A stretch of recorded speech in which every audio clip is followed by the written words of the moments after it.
Congratulation, you have been accepted into YouTube partner program. এই চ্যানেলে আমার মনিটাইজেশন ক্রাইটেরিয়া মাত্র 16টি ভিডিওতেই পূরণ হয়ে গিয়েছিল।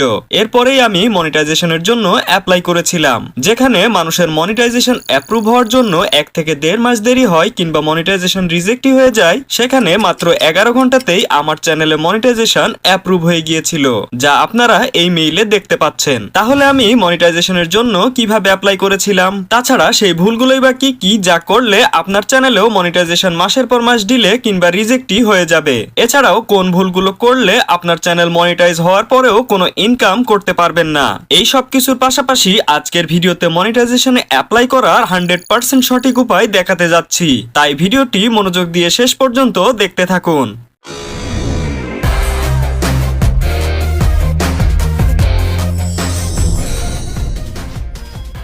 সো আপনারা হয়তো এটা জানেন যে একটা ইউটিউব চ্যানেল মনিটাইজ করার জন্য 1000 সাবস্ক্রাইবার এবং লাস্ট 365 দিনের মধ্যে 4000 ঘন্টা ওয়াচ টাইম প্রয়োজন হয়, অথবা শর্ট চ্যানেলের ক্ষেত্রে 1000 সাবস্ক্রাইবার এবং লাস্ট 90 দিনের মধ্যে 10 মিলিয়ন ভিউজ প্রয়োজন হয়। এই ক্রাইটেরিয়াটি পূরণ হওয়া মাত্রই ইউটিউব স্টুডিও অ্যাপ ওপেন করে নেবেন। খেয়াল রাখবেন যেন আপনার অ্যাপটি লেটেস্ট ভার্সনে আপডেটেড হয়। প্রয়োজন হলে প্লে স্টোর থেকে আপডেট করে নেবেন। এরপরে নিচে থেকে আর্ন অপশনে চলে যাবেন। এখানে আপনি অ্যাপ্লাই করার বাটন দেখতে পাবেন। অ্যাপ্লাই বাটনটি শো না করলে এখান থেকে 2 স্টেপ ভেরিফিকেশন অন করে নেবেন, তাহলে অ্যাপ্লাই অপশনটি শো হয়ে যাবে। দেন অ্যাপ্লাই বাটনে ক্লিক করে দিবেন। এরপরে আপনার সামনে 3টি অপশন চলে আসবে। এখান থেকে প্রথম অপশনটি খুবই সহজ, তবে দ্বিতীয় ও তৃতীয় অপশনটি খুবই কঠিন। 90% মানুষের মনিটাইজেশন এই দুটি ধাপের জন্যই রিজেক্ট হয়ে যায়। এবার স্টার্ট বাটনে ক্লিক করে দিবেন। এরপর চাইলে ইউটিউব টার্মস এন্ড পলিসি পড়ে নিতে পারেন, অথবা স্ক্রল করে নিচে এসে আই অ্যাকসেপ্ট বেস্ট টার্মস বক্সে ট্যাপ করে অ্যাকসেপ্ট বাটনে ক্লিক করে দিবেন। ক্লিক করার সাথে সাথেই এই ধাপটি কমপ্লিট হয়ে যাবে। এবার দ্বিতীয় ধাপে স্টার্ট বাটনে ক্লিক করলে আপনার সামনে 3টি অপশন চলে আসবে। যদি আপনার কাছে আগে থেকেই একটি অ্যাডসেন্স অ্যাকাউন্ট ওপেন করা থাকে তাহলে ফার্স্ট অপশন সিলেক্ট করে নেবেন, আর যদি আপনি একটি নতুন অ্যাডসেন্স অ্যাকাউন্ট খুলতে চান তাহলে সেকেন্ড অপশন সিলেক্ট করবেন। তবে অলরেডি আপনার অ্যাডসেন্স আছে কিনা সেটি মনে করতে না পারলে থার্ড অপশন সিলেক্ট করে দিবেন। আমি সেকেন্ড অপশন সিলেক্ট করে নিচে থাকা নেক্সট বাটনে ক্লিক করে দিচ্ছি। এরপর আপনার ফোনে থাকা সকল জিমেইল শো করবে। আপনি চাইলে এগুলোর মধ্যে যে কোনো জিমেইল বা আপনার চ্যানেলের জিমেইল দিয়ে অ্যাডসেন্স অ্যাকাউন্ট খুলতে পারেন। তবে আমার সাজেশন থাকবে আপনি অ্যাডসেন্সের জন্য একটি নতুন জিমেইল ক্রিয়েট করবেন, কারণ বর্তমানে ইউটিউব চ্যানেল অহরহ হ্যাক হচ্ছে। এতে করে ইন ফিউচার আপনার চ্যানেল যদি কখনো হ্যাক হয়ে যায় তাহলে তখন অন্তত আপনার অ্যাডসেন্স অ্যাকাউন্ট নিরাপদ থাকবে। ওকে, এখন জিমেল সিলেক্ট করলে আপনার সামনে এরকম একটি ইন্টারফেস চলে আসবে। এখানে অটোমেটিক আপনার চ্যানেলের লিংক অ্যাড হয়ে থাকবে। এর নিচে থেকে আপনার দেশের নাম সিলেক্ট করে দিবেন। দেশ সিলেক্ট করার সাথে সাথে অ্যাডসেন্সের টার্মস এন্ড পলিসি চলে আসবে। আপনি চাইলে এগুলো পড়ে নিতে পারেন, অথবা স্ক্রল করে নিচে থেকে I have read and accept the agreement বক্সে ট্যাপ করে দিবেন। এরপর সেট আপ অ্যাকাউন্ট লেখা নীল কালার বাটনে ক্লিক করে দিবেন। এখানে অ্যাকাউন্ট টাইপ অপশনে ইন্ডিভিজুয়াল সিলেক্ট করা থাকবে। এটাকে কোনোভাবেই পরিবর্তন করা যাবে না। আপনি যার নামে অ্যাডসেন্স অ্যাকাউন্ট খুলতে চাচ্ছেন সেই ব্যক্তির এনআইডি কার্ড বা যে কোনো ধরনের গভর্নমেন্ট ডকুমেন্ট সাথে রাখবেন, কারণ এখানে সকল ডিটেলস একদম নির্ভুল হতে হবে। এখানে নেম অপশনে এনআইডি কার্ড অনুসারে সম্পূর্ণ নাম লিখে দিবেন, ভুলেও চ্যানেলের নাম লিখবেন না। এরপর অ্যাড্রেস লাইন 1 এর জায়গাতে আপনার গ্রাম, থানা, জেলা সবকিছুই ইংরেজিতে লিখে দিবেন। অ্যাড্রেস লাইন 2 তে আপনি একটি সচল ফোন নাম্বার দিতে পারেন, এতে অ্যাডসেন্সের চিঠি পেতে অনেক সুবিধা হবে। তারপর এখানে আপনার নিকটবর্তী শহরের নাম লিখে দিবেন। এর নিচে থাকা পোস্টাল কোড অপশনে আপনার পোস্ট কোডটি দিয়ে দিবেন। এরপর চাইলে এখানে ফোন নাম্বার দিতে পারেন, অথবা চাইলে নাও দিতে পারেন। আপনার এনআইডি কার্ডের পিছনে আপনার অ্যাড্রেস এবং পোস্টাল কোড সবকিছুই পেয়ে যাবেন। ভালোভাবে সবকিছু দেখে নেওয়ার পর সাবমিট বাটনে ক্লিক করে দিবেন। এবার আপনার দেওয়া নাম্বারটি আপনার সামনে চলে আসবে। এখান থেকে এসএমএস অপশন সিলেক্ট করে নিচে থাকা সেন্ড বাটনে ক্লিক করলে আপনার নাম্বারে একটি কোড চলে আসবে। সেই কোডটি এই বক্সে বসিয়ে সাবমিট বাটনে ক্লিক করে দিবেন। এখন আপনার সামনে রিডাইরেক্ট টু ইউটিউব লেখা বাটন চলে আসবে। আপনি এই বাটনে ক্লিক করবেন না। 1 থেকে 2 সেকেন্ডের মধ্যেই আপনাকে অটোমেটিক ইউটিউবে নিয়ে আসবে। এখন আপনাকে অপেক্ষা করতে হবে।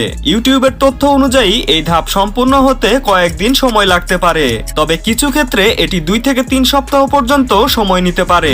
আমার চ্যানেলে এটি সম্পূর্ণ হতে 2 দিন সময় লেগেছিল। দ্বিতীয় ধাপ সম্পূর্ণ হওয়ার সাথে সাথেই তৃতীয় ধাপটি অটোমেটিক ইন প্রসেস লেখা শো করবে। এখানে আপনাকে কিছুই করতে হবে না। এই ধাপটি অ্যাপ্রুভ হতে সর্বোচ্চ 1 মাস পর্যন্ত সময় লাগতে পারে, যা আমার ক্ষেত্রে মাত্র 4 ঘন্টাতেই অ্যাপ্রুভ হয়ে গিয়েছিল, কারণ এই ধাপে ইউটিউবের একজন প্রতিনিধি নিজে আপনার চ্যানেল চেক করে। চলেন জেনে নিই এই ধাপে ইউটিউব আপনার চ্যানেলে কি কি চেক করে। সর্বপ্রথমে ইউটিউব আপনার চ্যানেলের মেইন থিম চেক করে। মেইন থিম মানে আপনার চ্যানেলের যে ক্যাটাগরিতে ভিডিও আপলোড করা হয় সেটিকে বোঝায়। এরপর দেখে মোস্ট ভিউড ভিডিও, মানে আপনার চ্যানেলে সবচেয়ে বেশি ভিউ হওয়া ভিডিওটি চেক করা হয়। এটার পরে তারা আপনার চ্যানেলে লাস্ট আপলোড করা বা নতুন ভিডিওটি চেক করে থাকে। এরপরে ইউটিউব আপনার সেই ভিডিওটি চেক করে যেখান থেকে আপনার সবচেয়ে বেশি ওয়াচ টাইম পূরণ হয়েছিল। সবশেষে ইউটিউব আপনার চ্যানেলের মেটাডেটা চেক করে থাকে। কোনো ভিডিও টাইটেল, থাম্বনেল, ডেসক্রিপশনকে ওই ভিডিওর মেটাডেটা বলা হয়। ধরে নিন আপনি একটি ভিডিওতে দেখিয়েছেন একরকম জিনিস, কিন্তু টাইটেল এবং ডেসক্রিপশনে লিখেছেন আর একরকম জিনিস। এইরকম কখনোই করা যাবে না। আপনার টাইটেল, থাম্বনেল, ডেসক্রিপশন সবসময় আপনার ভিডিও অনুযায়ী হতে হবে।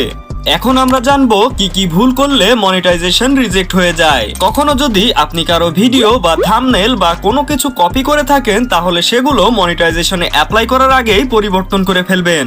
যদি আপনার চ্যানেলে এমন কোনো ভিডিও থাকে যেখানে স্ট্রাইক আসার সম্ভাবনা রয়েছে, তাহলে সেই ভিডিওটি মনিটাইজেশনে অ্যাপ্লাই করার আগেই ডিলিট করে দিবেন। আপনার চ্যানেল মনিটাইজেশন পিরিয়ডে থাকা অবস্থায় এমন কোনো ভিডিও আপলোড করবেন না যেটা ইউটিউবের কমিউনিটি গাইডলাইন ফলো করে না, কারণ এই সময় যদি আপনার ভিডিওতে কোনো স্ট্রাইক চলে আসে তাহলে সাথে সাথেই আপনার মনিটাইজেশন রিজেক্ট হয়ে যাবে। এবার আমরা দেখব মনিটাইজেশনের পর কিভাবে চ্যানেলে অ্যাড অন করে ইনকাম শুরু করবেন। এর জন্য ইউটিউব স্টুডিওতে আর্ন অপশনে চলে আসবেন।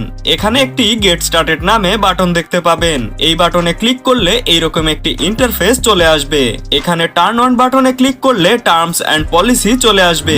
এগুলো স্ক্রল করে নিচে এসে I accept the watch page terms বক্সে ক্লিক করে দিবেন। এরপর অ্যাকসেপ্ট বাটনে ক্লিক করে কোনো কিছু পরিবর্তন না করে এখান থেকে নেক্সট বাটনে ক্লিক করবেন। এখান থেকে all of my existing video select করে মনিটাইজ অল বাটনে ক্লিক করে দিবেন। এরপরে আপনার চ্যানেলের সকল লং ভিডিওতে অ্যাড প্লে হওয়া শুরু হয়ে যাবে। এখন শর্ট ভিডিওগুলোতে অ্যাড চালানোর জন্য এখান থেকে গেট স্টার্টেড বাটনে ক্লিক করে দিবেন। আগের দেখানো সেম প্রসেস ফলো করবেন। স্ক্রল করতে করতে নিচে চলে আসবেন। আই অ্যাকসেপ্ট শর্ট ফিড টার্মসে ক্লিক করবেন, দেন অ্যাকসেপ্ট। এখন আপনার চ্যানেলের সকল লং এবং শর্ট ভিডিওতে অ্যাড প্লে হবে, অর্থাৎ ইনকাম হওয়া শুরু হবে। এবার জানা যাক আমার চ্যানেলে মনিটাইজেশন কেন এত দ্রুত অ্যাপ্রুভ হয়েছিল। যেমনটা আমি প্রথমে বলেছিলাম, এই ধাপে ইউটিউবের একজন প্রতিনিধি আমাদের চ্যানেল চেক করে। এ সময় চ্যানেলে যত বেশি ভিডিও থাকবে সেগুলো চেক করতে ইউটিউবে তত বেশি সময় লাগবে। এই পিরিয়ডে আমার চ্যানেলে মাত্র 16টি ভিডিও ছিল, এজন্য আমার চ্যানেল এই ধাপে এত দ্রুত অ্যাপ্রুভাল পেয়েছিল। তাই মনিটাইজেশন অ্যাপ্লাইয়ের আগে সকল বিষয় ভালোভাবে চেক করে এরপরেই অ্যাপ্লাই করবেন, তাহলে খুব দ্রুত আপনার চ্যানেলেও মনিটাইজেশন অন হয়ে যাবে। এখন আমি ওই সব ব্যক্তিকে দেখতে চাই যাদের চ্যানেলে মনিটাইজেশন ক্রাইটেরিয়া পূরণ না হওয়া সত্ত্বেও এই ভিডিওটি পুরোপুরি দেখেছে। নিচে কমেন্ট করে আপনার চ্যানেলের নামটি লিখে দিয়ে যাবেন। চ্যানেল মনিটাইজ হওয়ার জন্য বেশি বেশি সাবস্ক্রাইবার এবং ওয়াচ টাইম প্রয়োজন হয়, আর এগুলোর জন্য প্রয়োজন হয় বেশি বেশি ভিউজ। তবে আপনি যদি আপনার চ্যানেলে ভিউজ প্রবলেম ফেস করে থাকেন, তাহলে স্ক্রিনে শো হওয়া ভিডিওটি আপনার অবশ্যই দেখা উচিত।